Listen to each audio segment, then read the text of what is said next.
People who work for high-end industries, what secrets could destroy the entire company if people found out? Ever wonder why you're never supposed to trust everything you see on TV? Well, I didn't, and it changed my life and body. I idolized models ever since I was young, especially Adriana Lima.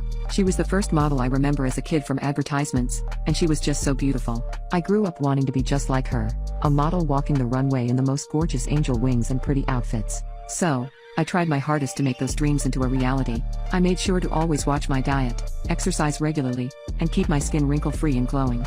I thought that was all it took to be considered beautiful in the modeling industry, but I was dead wrong. Back in 2019, I was hired for a modeling job and the little kid in me was so excited. I thought I had a real shot at working there long-term and making it big like Adriana Lima. She was the it girl back in the 90s and she continues to be the it girl. That's all I ever wanted. But the PR team for modeling agencies are doing a fantastic job of making us seem more inclusive and respectful about body types. Don't think for a second that there's any actual body positivity. It's all for brownie points to disguise what actually goes on behind the scenes. I'll give credit where credit is due.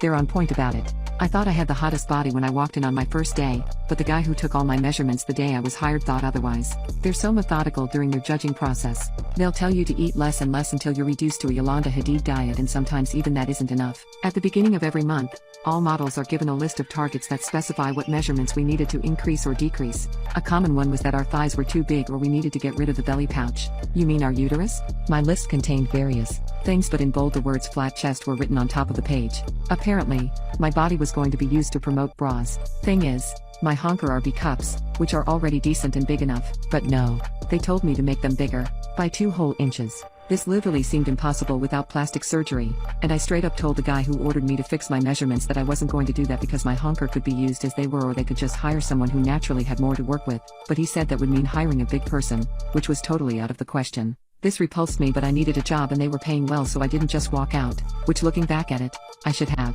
I said there was still no way I'd be able to increase my chest size. His response? Check your email. So, I did. And there, in my email, was an unironic, honest list of supplements that my company expected me to take just to grow my honker size. The crazier part? Those supplements worked. I went up an entire cup size in the span of 2 years, and my girls are still growing.